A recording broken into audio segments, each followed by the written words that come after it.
رسول کریم صلی اللہ علیہ وسلم کے وصال کے بعد خلیفہ حضرت ابوبکر صدیق کی وفات مسلمانوں کے لیے دوسرا بڑا صدمہ تھا۔ ان کی وفات 23 جمادی الاخر 13 ہجری بمطابق 22 اگست 634 عیسوی غروب آفتاب کے وقت ہوئی تھی۔ مدینے کے لوگ یہ خبر سنتے ہی گھروں سے نکل آئے۔ عورتیں بھی خلیفہ اول کے گھر کی طرف دوڑ پڑیں۔ ان کی سسکیاں اور ہچکیاں نکل رہی تھیں۔ ہر عورت اس طرح غمگین اور ماتم کنا تھی جیسے اس کا اپنا باپ وفات پا گئے ہوں۔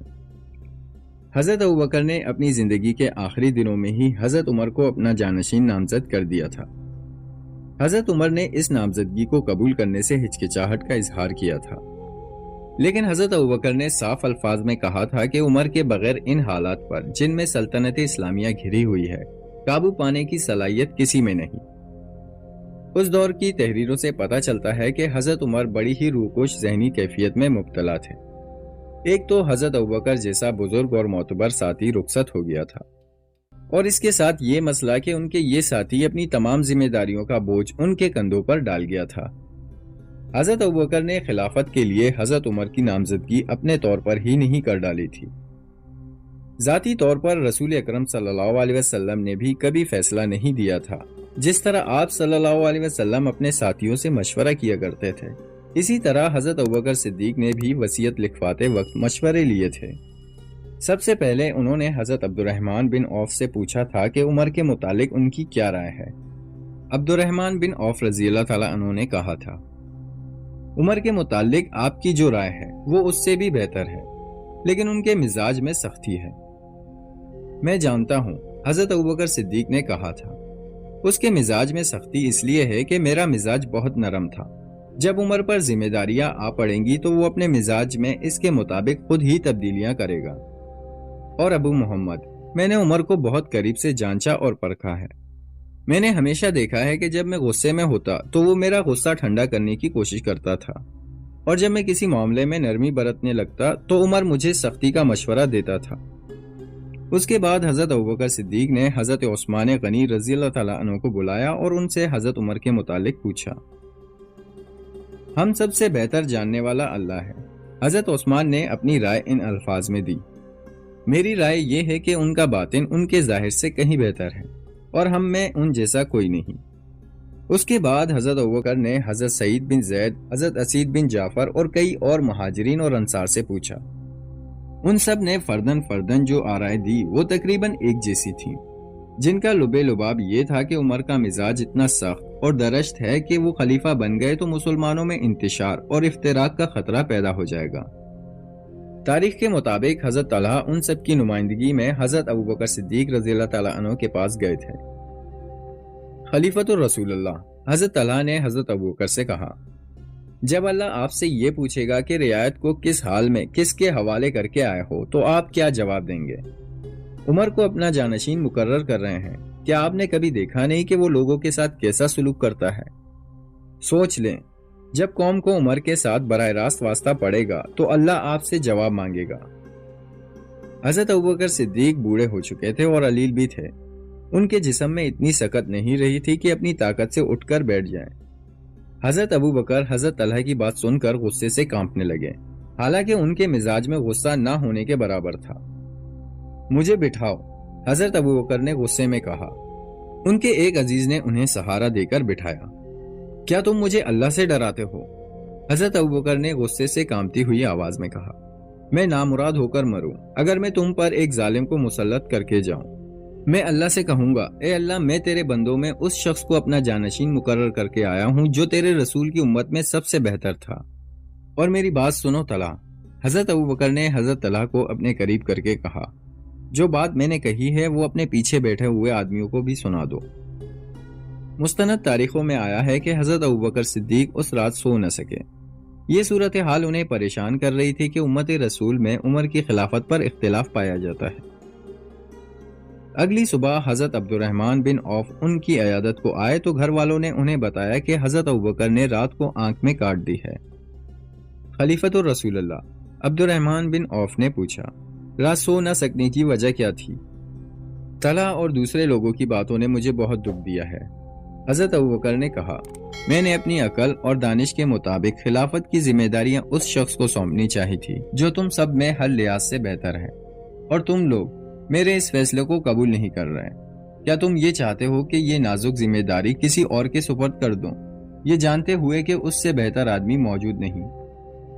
اللہ آپ پر رحم کرے خلیفۃ الرسول اللہ، عبد الرحمن بن عوف نے کہا۔ اپنے دل پر اس طرح بوجھ نہ ڈالیں، اس سے تو آپ کی بیماری اور بڑھے گی۔ میں جانتا ہوں کہ رائے دینے والے لوگ دو فریقوں میں بٹ گئے ہیں۔ ہم سب کو پورا اعتماد ہے کہ آپ کا فیصلہ نیک نیتی پر مبنی ہے اور آپ کا مقصد امت کی فلاح و بہبود ہے۔ حضرت ابوبکر صدیق رضی اللہ تعالیٰ عنہ کے لیے ایک عجیب صورتحال پیدا ہو گئی تھی۔ وہ اپنا فیصلہ ٹھونس بھی سکتے تھے، لیکن ان کی نظر اس وقت پر تھی جس کا آغاز ان کی وفات کے بعد ہونا تھا۔ انہوں نے عام لوگوں سے مشورہ لینا شروع کیا۔ ان کا گھر مسجد سے ملحق تھا۔ اتنی بیماری کے باوجود بالائے خانے پر گئے جس کی ایک کھڑکی مسجد کی طرف کھلتی تھی۔ مسجد میں نمازی ظہر کے نماز کے بعد بھی موجود رہے۔ انہیں بتایا گیا تھا کہ خلیفہ ان کے ساتھ کوئی بات کرنا چاہتے ہیں۔ نماز کے بعد حضرت ابوبکر کھڑکی پر آئے۔ لوگ ان کی طرف متوجہ ہوئے۔ کیا تم اس شخص کو پسند کرو گے جس کو میں اپنا جانشین مقرر کروں گا؟ نمازیوں میں سے کئی ایک کی آوازیں سنائی دیں۔ خدا کی قسم، حضرت ابوبکر نے کہا، میں نے بہت غور و فکر کے بعد یہ فیصلہ کیا ہے کہ میرے بعد خلافت کی ذمہ داری عمر ابن الخطاب سنبھالے گا۔ میں نے یہ عظیم منصب اپنے کسی قریبی رشتہ دار کو نہیں دیا۔ میں جو کہہ رہا ہوں وہ غور سے سنو اور اس فیصلے کو قبول کرو کہ میرا جانشین عمر ابن الخطاب ہوگا۔ تقریباً تمام آدمیوں کی آوازیں سنائی دیں۔ ہم نے خلیفۃ الرسول اللہ کا کہنا سن لیا اور مان لیا ہے۔ حضرت ابوبکر کی بوڑھی آنکھوں میں آنسو آ گئے۔ کھڑکی میں کھڑے حضرت ابوبکر کا جسم ڈول رہا تھا۔ انہیں سہارا دے کر نیچے لے گئے۔ ان میں تو اب بولنے کی سکت بھی نہیں رہی تھی، لیکن بستر پر جاتے ہی انہوں نے کہا کہ عمر کو بلاؤ۔ حضرت عمر آ گئے۔ کیا تم نے میری وصیت سن لی ہے؟ حضرت ابوبکر نے کہا، سن لی ہے خلیفۃ الرسول اللہ۔ حضرت عمر نے کہا، میں اس قابل تو نہ تھا، لیکن یہ میرا انتخاب اور میرا فیصلہ ہے عمر۔ حضرت ابوبکر نے جھنجھلا کر کہا، لوگ تمہارے حق میں بھی ہیں اور لوگ تمہارے خلاف بھی، لیکن میں نے اللہ کی رہنمائی حاصل کر کے یہ ذمہ داری تمہارے کندھوں پر رکھی ہے۔ اب میں اس کے خلاف کوئی دوسری بات سننے کے لیے تیار نہیں۔ امت پر یہ دن بڑی مشکل کے دن تھے۔ ادھر عراق اور شام میں رومیوں کے خلاف جنگ جاری تھی، جس میں مسلمانوں کی پوزیشن کچھ کمزور ہو گئی تھی۔ صورتحال پسپائی والی نظر آ رہی تھی۔ حضرت ابوبکر نے حضرت خالد بن ولید کو عراق کے محاذ سے ہٹا کر شام کے محاذ پر بھیج دیا تھا، پھر بھی کوئی اچھی خبر سننے میں نہیں آ رہی تھی۔ حضرت خالد بن ولید کے چلے جانے سے عراق کا محاذ کمزور پڑ گیا تھا۔ خلیفۃ الرسول اللہ سوچ بھی نہیں سکتے تھے کہ ان محاذوں سے اپنے لشکر واپس بلائے جائیں یا ذرا پیچھے ہٹ جائیں۔ حضرت ابوبکر نے حضرت عمر سے کہا، عمر، لگتا ہے جیسے میں آج ہی دنیا سے رخصت ہو جاؤں گا۔ میں جو کہتا ہوں اسے غور سے سنو اور میرے بعد اس پر عمل کرنا۔ اگر میں آج ہی مر جاؤں تو غروب آفتاب سے پہلے مثنہ بن حارثہ کو کچھ لشکر دے کر عراق اور شام کے محاذ کو بھجوا دینا، اور اگر رات ہو جائے تو صبح پہلا کام یہی کرنا کہ مثنہ کو روانہ کر دینا، اور اگر شام کے محاذ پر خالد کو فتح حاصل ہو جائے تو اسے واپس عراق کے محاذ پر بھیج دینا۔ حضرت ابوبکر نے حضرت عمر کو اور بھی بہت سی ہدایات دی جو حضرت عمر خاموشی سے سنتے رہے۔ حضرت عمر کے ذہن پر دراصل بوجھ تھا کہ خلافت کی ذمہ داری بہت بڑی ذمہ داری تھی، اور انہوں نے خود کبھی بھی اس کی خواہش نہیں کی تھی۔ اسی شام خلیفہ اول یار غار حضرت ابوبکر صدیق رضی اللہ تعالیٰ عنہ رحلت فرما گئے۔ رات کی تاریکی گہری ہو چکی تھی جب میت کو آخری غسل دیا گیا۔ جس تختے پر رسول اللہ صلی اللہ علیہ وسلم کا جسد مبارک مسجد نبوی میں لے جایا گیا تھا، اسی تختے پر حضرت ابوبکر صدیق کی میت مسجد نبوی میں لے جائی گئی اور انہیں رسول کریم صلی اللہ علیہ وسلم کے پہلو میں دفن کیا گیا۔ اگلی صبح حضرت عمر مسجد نبوی میں گئے۔ لوگ جوگ در جوگ آگے بڑھے اور حضرت عمر کے ہاتھ پر بیعت کرنے لگے۔ ظہر کی نماز تک یہ سلسلہ جاری رہا۔ ظہر کی اذان ہوئی۔ حضرت عمر نے امامت کے فرائض ادا کیے۔ نماز کے بعد حضرت عمر منبر پر کھڑے ہوئے۔ وہ منبر کے اس سیڑھی پر کھڑے تھے جس پر کھڑے ہو کر حضرت ابوبکر صدیق خطبہ دیا کرتے تھے۔ لوگوں نے دیکھا کہ حضرت عمر اس سیڑھی سے ایک سیڑھی نیچے آ گئے۔ اس پر کھڑے ہو کر پہلے اللہ کی حمد و ثنا میں چند کلمات کہے، پھر رسول اللہ صلی اللہ علیہ وسلم پر درود بھیجا، پھر حضرت ابوبکر صدیق کی خوبیاں اور ان کے کارنامے بیان کیے۔ اس کے بعد خطبہ شروع کیا۔ اے لوگوں، میں تم ہی میں سے ہوں، تم جیسا ہی ایک انسان ہوں۔ اگر مجھ میں خلیفۃ الرسول اللہ کی حکم عدولی کی ضرورت ہوتی تو میں یہ ذمہ داری کبھی قبول نہ کرتا۔ مجھے معلوم ہوا ہے کہ لوگ میرے مزاج کی سختی سے ڈرتے ہیں اور میری درشتی کی وجہ سے مجھے پسند نہیں کرتے۔ اے لوگوں، تمہارے معاملات اور دیگر تمام احوال کی ذمہ داری میرے کندھوں پر رکھ دی گئی ہے۔ میں تمہیں یہ باور کرانا چاہتا ہوں کہ میرے مزاج کی وہ سختی جس سے تم نالات ہے اب نرمی میں بدل گئی ہے، لیکن یہ بھی سن لو کہ ان لوگوں کے لیے میرے مزاج کی سختی قائم رہے گی جو مسلمانوں پر ظلم اور زیادتی کرتے ہیں۔ جہاں تک ان لوگوں کا تعلق ہے جو امن و امان سے رہتے ہیں اور جرأت ایمانی رکھتے ہیں، ان کے لیے میں بہت زیادہ نرم ہوں گا، اور اگر کوئی کسی پر ظلم کرے گا تو میں اسے اس وقت تک نہ چھوڑوں گا جب تک اسے سزا نہ دوں۔ تمہاری جو خدمات اللہ نے میرے سپرد کی ہیں ان کے متعلق مجھے نصیحت کرو۔ یہ خطبہ سن کر لوگوں کے دلوں میں حضرت عمر کی مزاجی سختی اور درشتی کا جو خوف تھا وہ بالکل اتر گیا۔ نخلستان میں موسیٰ اپنے گروہ کے سردار ابو سلمہ اور دیگر ساتھیوں کو حضرت ابوبکر کی وفات اور حضرت عمر کی خلافت کی تفصیل سنا رہا تھا۔ پھر سب کھانے میں مصروف ہو گئے۔ اب یہ بتاؤ موسیٰ، ابو سلمہ نے کھانے کے بعد موسیٰ سے پوچھا، تم 2 دن وہاں گزار آئے ہو، وہاں تم نے لوگوں کا رد عمل اور رویہ دیکھا ہوگا۔ ہاں ابو سلمہ، موسیٰ نے کہا، میں نے یہ تفصیل سنائی ہی تھی۔ اس میں سب سے زیادہ ضروری عمر کا خطبہ جو اس نے مسجد میں دیا تھا۔ میں خود مسجد میں موجود تھا۔ موسیٰ نے حضرت عمر کا خطبہ لفظ بہ لفظ سنایا۔ اور اس کے مخالفین نے بعد میں کچھ کہا تھا یا کچھ کیا تھا؟ ابو سلمہ نے پوچھا۔ نہیں، میں نے تو یہ دیکھا ہے کہ جو عمر کی خلافت کے حق میں نہیں تھے وہ بھی اس کے ہاتھ پر بیعت کر چکے ہیں۔ میں رات تک لوگوں میں گھومتا پھرتا رہا اور اپنی رائے اس طرح لوگوں پر ظاہر کرتا رہا، کسی کے ساتھ مخالفانہ بات کی اور کسی کے ساتھ عمر کے حق میں۔ میں نے دیکھا کہ جو اس کے مخالف تھے وہ اگر اب بھی مخالف ہیں تو بھی انہوں نے اس کے ہاتھ پر بیعت کر لی ہے اور دل کی گہرائیوں سے اسے خلیفہ مان لیا ہے۔ ہاں، ایک صورتحال ایسی ہے جس سے ہم کچھ فائدہ اٹھا سکتے ہیں، وہ یہ ہے کہ عراق اور شام کے محاذوں پر مسلمانوں کے لشکر کچھ کمزور پڑ گئے ہیں اور مدینہ میں کچھ لوگ ایسے ہیں جو فارسیوں کی جنگی قوت سے خائف ہیں۔ ہاں، اسحاق نے کہا، محاذوں کی صورتحال سے ہم یہ فائدہ اٹھا سکتے ہیں کہ مدینہ اور گرد و نواح کے لوگوں میں فارسیوں کا خوف پیدا کریں۔ اس سے یہ فائدہ ہوگا کہ لوگ محاذ پر جانے سے ہچکچائیں گے۔ یہ تو تم سب کو معلوم ہے کہ مسلمانوں کی کوئی باقاعدہ فوج نہیں، نہ ان کے پاس تنخواہ دار سپاہی ہیں۔ یہ تو جہاد کا اعلان کرتے ہیں اور مسلمان جوگ در جوگ جہاد کو فرض سمجھتے ہوئے اکٹھے ہو جاتے ہیں۔ ناممکن، ایک نصرانی بولا، جہاد کو یہ لوگ مذہبی فریضہ سمجھتے ہیں۔ ہمیں ناممکن کو ممکن کر دکھانا ہے، ابو سلمہ نے کہا۔ میں پہلے کہہ چکا ہوں اور بار بار کہہ چکا ہوں کہ کوئی بھی کام آسان نہیں ہوتا، اسے آسان بنایا جاتا ہے۔ ہم نے مسلمانوں کے خلاف لڑائی نہیں لڑنی، ہم نے ایک ایسی تلوار سے ان کے عقیدے کو کاٹنا ہے جو نظر نہیں آتی۔ تم کل صبح روانہ ہو جاؤ، ابو سلمہ نے ابن داؤد سے کہا۔ مدینہ پہنچو اور ان دونوں کا انتظار کرو، وہ پہنچ جائے تو تم ان کے ساتھ رہو۔ حبیب بھی عمر کی ہاتھ پر بیعت کرے گا، تم بھی اس کے ساتھ رہنا۔ آگے تمہیں معلوم ہے کیا کرنا ہے، ہمارا تمہارے ساتھ رابطہ رہے گا۔ حبیب ابن کعب اپنی نئی بیوی بنت یامین کو ساتھ لے کر مدینہ چلا گیا۔ وہاں اس کا اپنا مکان تھا۔ اس مکان سے پتہ چلتا تھا کہ وہ صاحب حیثیت ہے۔ وہ وہاں پہنچا ہی تھا کہ ابن داؤد بھی آ گیا۔ میں تمہارے پاس زیادہ دن نہیں ٹھہروں گا ابن کعب، ابن داؤد نے حبیب سے کہا۔ میں اپنی بیٹی کو دیکھنے آیا ہوں۔ تم نے مجھ غریب پر جو کرم کیا ہے وہ میں ساری عمر نہیں بھول سکوں گا، اور میں اس کا صلہ دینے کے قابل بھی نہیں۔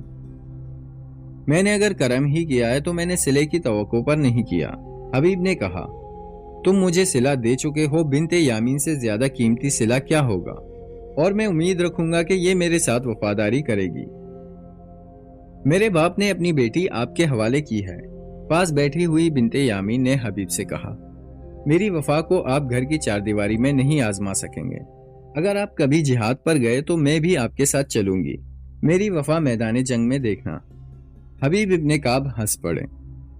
اس کی یہ بات ہنسی میں نہ ٹالو ابن کعب، ابن داؤد نے کہا۔ اسے جہاد میں شریک ہونے کا بہت شوق ہے۔ ابن کعب میں اپنی بیٹی کی کون کون سی خوبیاں بیان کروں؟ میں نے اسے کہا کہ اپنے رسول کے بتائے ہوئے راستے پر چلو، تو اس نے کہا کہ پھر مجھے شہ سوار بنا دو، مجھے برچھی بازی، نیزہ بازی، تیغ زنی اور تیر اندازی سکھاؤ۔ اللہ کے رسول کا بتایا ہوا بہترین راستہ جہاد ہے۔ میں کفر کے خاتمے کے لیے لڑوں گی، اور میں شادی کرنے کے بجائے اپنی زندگی جہاد کے لیے وقف کر دوں گی۔ میں خود اپنے دوست کے گھر پناہ لیے ہوئے تھا، میں اسے شہ سواری کیسے سکھاتا؟ وہ میں سکھا دوں گا، حبیب نے کہا۔ اور ابن داؤد، اپنے آپ کو تنہا، مجبور اور دوسروں کا محتاج سمجھنا چھوڑ دو، میں تمہارے روزگار کا بندوبست کروں گا۔ خدا کی قسم تم اللہ کے نیک بندوں میں سے ہو ابن کعب، ابن داؤد نے کہا، لیکن میرے یہودی دوست نے میرے لیے ذریعہ معاش کا بندوبست کر دیا ہے۔ اب میں نہ اس پر بوجھ بنوں گا نہ تم پر، میں اپنی کھوئی ہوئی حیثیت حاصل کروں گا۔ میں ایک بات کہوں ابن داؤد، حبیب نے کہا، اگر تم ایک یہودی کا احسان نہ لیتے تو اچھا تھا۔ کوئی بھی یہودی بہت اچھا آدمی ہو سکتا ہے، لیکن وہ مسلمانوں کے لیے اچھا دوست نہیں ہو سکتا۔ یہودی مسلمان کا دوست ہو ہی نہیں سکتا۔ ایسی بات نہ کہو ابن کعب، ابن داؤد نے کہا، جس نے اسلام کی خاطر اپنا قبیلہ، اپنا گھر، اپنی بیوی اور اپنے 4 بیٹے قربان کر دیے ہیں، وہ ایک یہودی کی دوستی تو آسانی سے قربان کر سکتا ہے۔ کیا تم یہ سمجھتے ہو کہ میں یہودی کی ذہنیت سے واقف نہیں؟ میں جہاں دیکھوں گا کہ یہودیوں کے ہاتھوں اسلام کو نقصان پہنچ رہا ہے، تو میں اپنے یہودی دوست کے سب احسان بھول کر اسلام کو نقصان سے بچاؤں گا۔ تم شاید نہیں جانتے ابن داؤد، حبیب نے کہا، یہودیوں نے رسول اللہ صلی اللہ علیہ وسلم کو قتل کرنے کی بھی کوشش کی ہے، اور وہ بھی اس صورتحال میں کہ رسول اللہ صلی اللہ علیہ وسلم نے یہودیوں کے ساتھ معاہدہ کر کے انہیں اپنے ساتھ رکھنے کا فیصلہ کیا تھا۔ باتیں بہت سی ہیں ابن داؤد، مگر ہیں بہت لمبی، کب تک سنو گے؟ میں تمہیں اور بنت یامین کو یہودیوں سے خبردار کرنا ضروری سمجھتا ہوں۔ یہودی جب تمہیں دھوکہ دینے آئے گا، وہ تم پر ظاہر نہیں ہونے دے گا کہ وہ یہودی ہے۔ وہ زاہد اور پارسا مسلمان کے روپ میں مظلوم بن کر یا تمہارا غمخوار بن کر آئے گا، اور تم اس کے جال میں آ جاؤ گے۔ رات بہت ہو چکی ہے، کیا ہمیں سو نہیں جانا چاہیے؟ وہ کئی دنوں کی غیر حاضری کے بعد مدینہ واپس آیا تھا، اس لیے ابن داؤد اور بنت یامین سے کہہ گیا تھا کہ وہ شام تک ہی واپس آ سکے گا۔ ابن داؤد، حبیب کے جانے کے بعد بنت یامین نے کہا، کیا پتھر میرے حوالے کر دیا ہے؟ کیا میں اس پتھر کو موم کر سکوں گی؟ نہیں۔ کیوں نہیں؟ ابن داؤد نے کہا، پتھروں کو ہی موم کرنا ہے۔ بنت یامین، اس شخص کو قتل کرنا ہوتا تو یہ بڑا ہی آسان کام تھا۔ تم جانتی ہو کہ اس کے ہاتھ سے قتل کروانے ہیں۔ سب سے پہلے ہم دونوں اس کے ہاتھ قتل ہوں گے، بنت یامین نے کہا۔ کیا تم نے دیکھا نہیں کہ اس کے دل میں یہودیوں کے لیے کتنی نفرت بھری ہوئی ہے؟ اس کی اتنی لمبی بات کا مطلب صرف یہ تھا کہ یہودی اسلام کا بدترین دشمن ہے اور یہودیوں کو زندہ رہنے کا حق نہیں۔ کیا تم سارے سبق بھول گئی ہو؟ ابن داؤد نے کہا۔ کیا تم اپنی اصلیت کو چھپا نہیں سکو گی؟ کیا تم اسے یہ یقین نہیں دلا سکو گی کہ تم اسلام کی قندیل پر جل کر راکھ ہونے والے پروانہ ہو؟ یہ یقین دلانا تو میں نے شروع کر دیا ہے، بنت یامین نے کہا۔ کیا میں نے اسے کہا نہیں تھا کہ مجھے جہاد پر جانے کا شوق ہے؟ تم عقل اور ہوش ٹھکانے رکھ کر اس گھر میں رہو، ابن داؤد نے کہا۔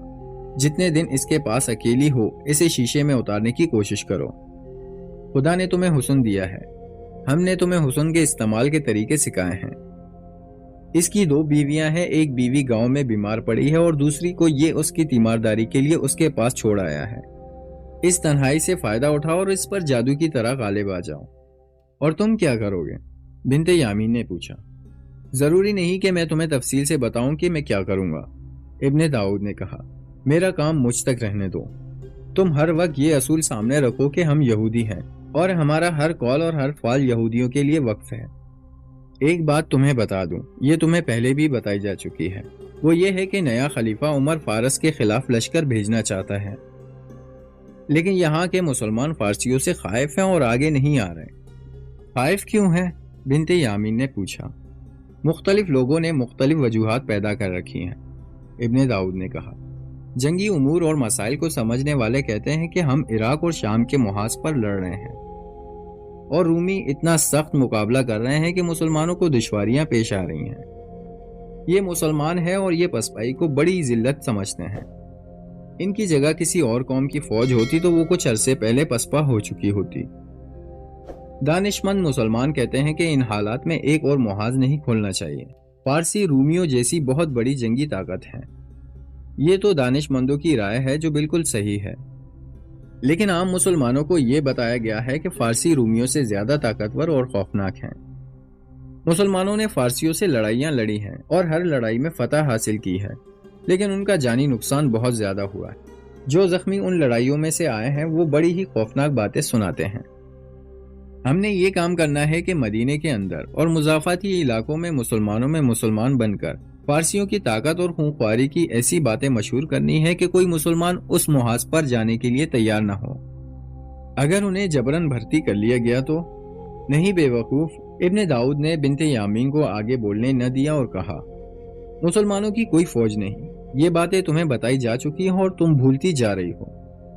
یہ لوگ لشکر اس طرح بناتے ہیں کہ خلیفہ کی طرف سے اعلان ہوتا ہے کہ فلاں محاذ پر اتنے ہزار آدمیوں کی ضرورت ہے، لوگ فوراً اکٹھے ہو جاتے اور منظم لشکر کی صورت اختیار کر لیتے ہیں۔ میں یہاں عورتوں کو خائف کروں گی، بنت یامین نے کہا۔ تمہارا میرے ساتھ رابطہ رہے گا، ابن داؤد نے کہا۔ 2-3 دن تو میں اسی گھر میں رہوں گا، یہاں اپنے 2-3 آدمیوں سے ملنا ہے۔ یہ تو تم جانتی ہو کہ اس مہم پر ہم دونوں ہی نہیں اور بھی آدمی یہی کام کر رہے ہیں۔ نوجوان لڑکیوں کو تربیت دی جا رہی ہے، انہیں سرکردہ مسلمانوں کی بیویاں بنایا جائے گا۔ اسی مدینہ میں جہاں بنی اسرائیل اسلام کے خلاف سازشوں کا جال بچھا رہا تھا، خلیفہ دوم حضرت عمر رضی اللہ تعالیٰ عنہ ذہن اور اعصاب پر ایسا بوجھ اٹھائے ہوئے تھے جسے وہی برداشت کر سکتے تھے۔ یہ ان مسائل کا بوجھ تھا جو امت رسول کے اتحاد کو پارا پارا کر سکتے تھے۔ ایک مسئلہ تو یہ تھا کہ حضرت عمر کی خلافت کو سب لوگ تسلیم کرتے ہیں یا نہیں، اور اگر کرتے ہیں تو کیا سچے دل سے کرتے ہیں یا رسمی طور پر۔ اس سوال کا جواب حضرت عمر کو مل چکا تھا۔ ان کے مخالفین کی کمی نہیں تھی، لیکن ان کے پہلے خطبے نے مخالفین پر نہایت اچھا اثر کیا تھا۔ ان کے دلوں میں سے مخالفت نکل گئی تھی۔ ایک تو یہ خطبہ تھا جو سب نے سنا اور ذہنوں سے وسوسے نکل گئے، لیکن خطبے کے بعد آگے بیٹھے ہوئے لوگوں نے حضرت عمر کی زبان سے کچھ اور بھی الفاظ سنے تھے۔ خدا کی قسم، مسجد سے باہر آ کر لوگ ایک دوسرے کو بتا رہے تھے، میں نے خلیفہ کو دیکھا، ان کی آنکھوں میں آنسو تھے، خلیفہ نے ہاتھ اٹھا رکھے تھے اور اس کی نظریں آسمان کی طرف تھیں۔ حضرت عمر کی یہ دعا جن لوگوں نے سنی وہ باہر آ کر سب کو سنا دی۔ خطبے کے بعد حضرت عمر ہاتھ اٹھائے نظریں آسمان کی طرف کیے اللہ سے کہہ رہے تھے، یا اللہ میں سخت ہوں، مجھے نرم کر دے، میں کمزور ہوں، مجھے قوت عطا کر، یا اللہ میں تیری پناہ چاہتا ہوں۔ تو جن کے دلوں میں کچھ مخالفت باقی رہ گئی تھی انہوں نے بھی اپنے دل صاف کر لیے اور حضرت عمر کی خلافت کو دل و جان سے تسلیم کر لیا۔